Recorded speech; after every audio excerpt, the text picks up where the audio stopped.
Hello world, hello Africa, hello East Africa, and hello to you, our favorite viewers. This is the Daily News Africa with your hosts, Belinda and Mary.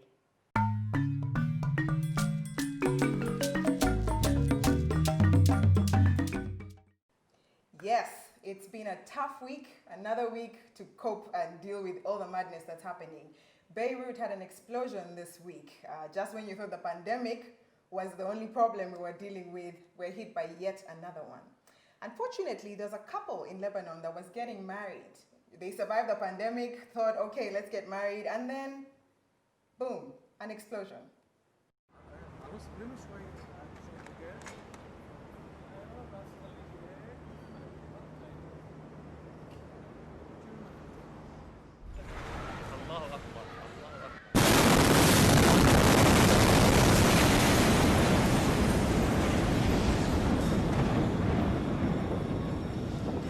I was shocked.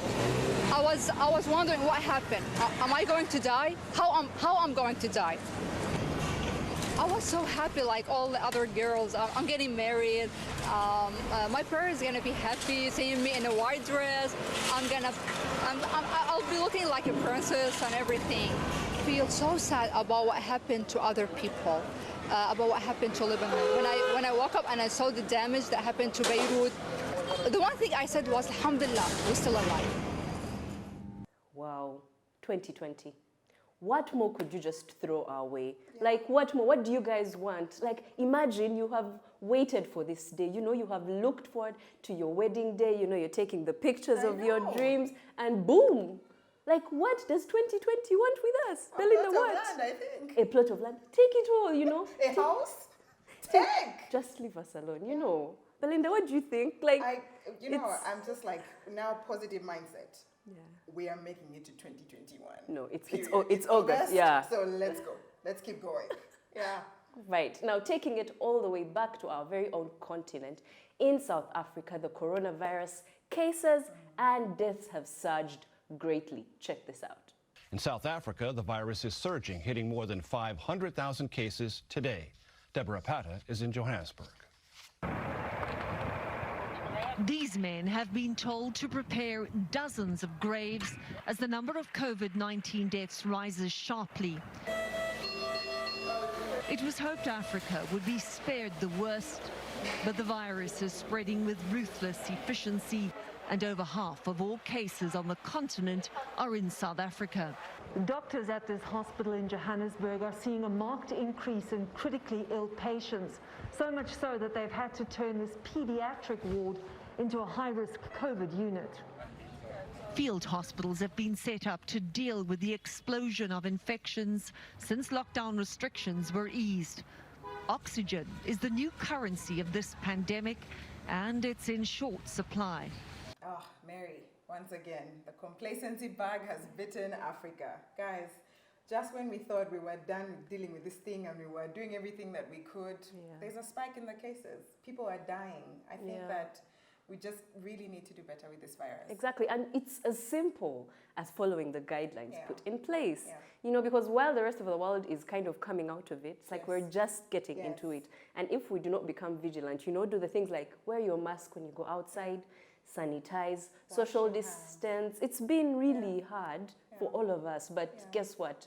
We're better saving our lives and saving the people around us by, you know, following this rule. Otherwise, we're like doomed. We're doomed, And especially because our lockdowns began very early and were very strict. Yes. So there's that general fatigue, but then the disadvantage there is the fact that we're sort of now just seeing the really big impact of the virus. Exactly, and it's only going to get worse. It is. If we, it is. Yeah, if we keep slacking, it's going to get worse. Yeah, so please do better, guys. The virus is real. People are dying. I mean, graves are being dug to accommodate the death. So it's real.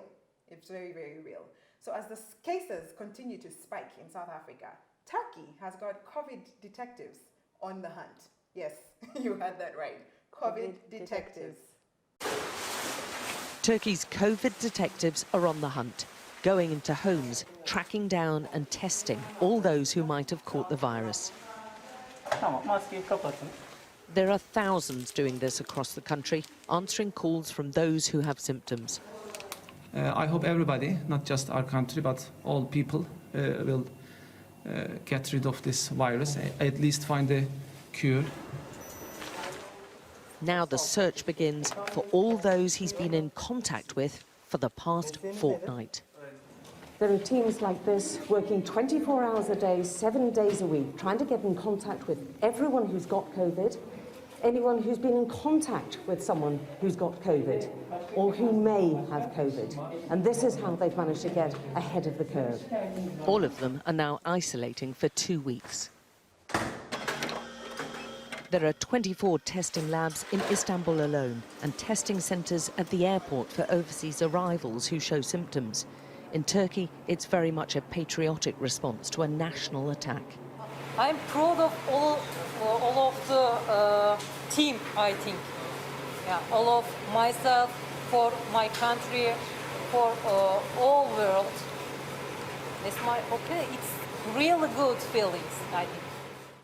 Turkey's pumped huge amounts of money into fighting the pandemic, building 2 hospitals within a record 45 days. It's money its economy can ill afford, with the lira plummeting to record lows in recent weeks. You wouldn't think so by looking at this: high-spec individual rooms and the latest high-tech equipment.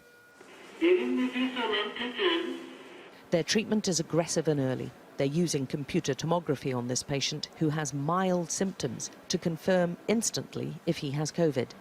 If we see this appearance, this image, we can easily say, yes, these patients have COVID-19. In white areas are COVID lesions. He'll now be put straight onto the controversial hydroxychloroquine drug endorsed by America's President Trump, as well as the antiviral favipiravir used more recently by China. They expect him to leave this huge hospital in 5 days. Now, as much as COVID detective sounds really bizarre, it is a really effective way, and every country needs to have teams like this, you know, with aggression, going around and testing people who have been in contact, people who have just traveled in. This is the only way we're going to fight this thing. So yeah, big ups, Turkey. Like, that's good stuff. Yes, absolutely, I agree. And you know, I like the fact that they're treating every case individually and with the respect and seriousness it deserves. Yeah, true. Because it's a dangerous virus. We need to, you know, the tracking is on point. Exactly. And so that's very, very helpful. I guess that would be very, very effective for countries that are experiencing a spike in the infections. It would be a really effective way of tracking if they can afford it. Yeah, definitely. Yes. And now it's time for a news blast from the past with Walter.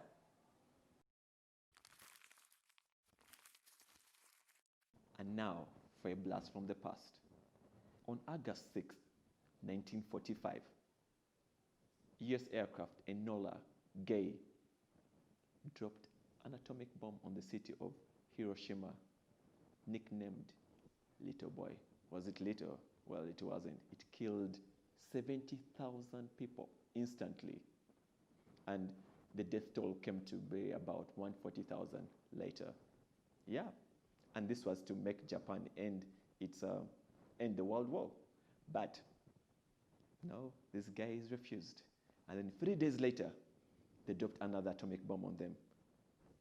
The nickname of the atomic bomb was Fat Boy. Yeah, Fat Boy killed 40,000 people instantly. You must be wondering, were these the heaviest bombs ever created? The answer is no. The Soviet Union developed what they call the Tsar bomber, and it was tested on October 30th, 1961. And this bomb, atomic bomb to be precise, had 57 megatons of TNT. Yeah, it was way stronger than the bomb they dropped on Nagasaki and Hiroshima combined. Yeah, so that's it for the blast from the past. Thanks, Walter. That was literally a blast from the past. Get it? A blast from the past. But what's so intriguing about this is these guys named the bombs, the atomic bombs. Like, why? Why would you name it? Little Boy. I'm insulted, frankly, by these names. Why? Little Boy, Fat Boy. I like the other one though. Which one? The one by the Soviet Union. Yeah. Zaboma. Ah. That is Zabom. Yeah, like it's coming. It's going to destroy you. But yeah, that was the blast from the past from Malta. Very intriguing. Yes. And now for our final story for this week, we take a trip to Nigeria where a man abandoned his wife and his 2 daughters because, guess what, guys? They had blue eyes. Wọ́n bí mi mọ́ ojú yìí ni, èmi náà dẹ̀ bí àwọn ọmọ mi mọ́ ni. Látọjọ́ tí wọ́n ti bí mi, ojú yìí ò dààmú mi rí, débi kán máa gbé mi pòrí hospital.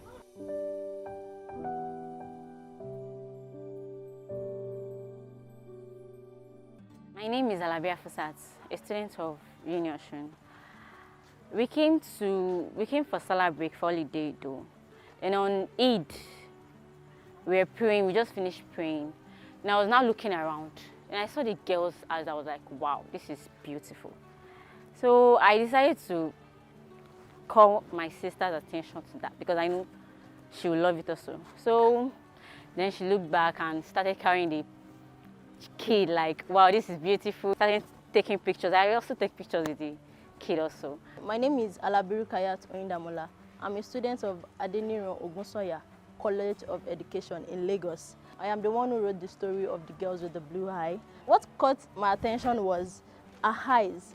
You know, I've seen someone like that, but I've not seen a kid having blue eye like that. So when I carried her and I was like playing with her, snapping picture with her, like I had to post on my WhatsApp first. And some people are like, who is this girl, this and that. So the community, like the people around there were like, these girls that you are carrying, that they were rejected by their dad, that their dad did not take good, proper care of them. I mean, they lack, what's it called, should I say, shelter and some other things. So I think that was what really made me write the story, because I really felt when like, how will such beauty be here and nobody's doing anything about it? And they are even suffering because seriously, they really lack what I call financial care and health care also, because I think one of them is sick right now, the small baby.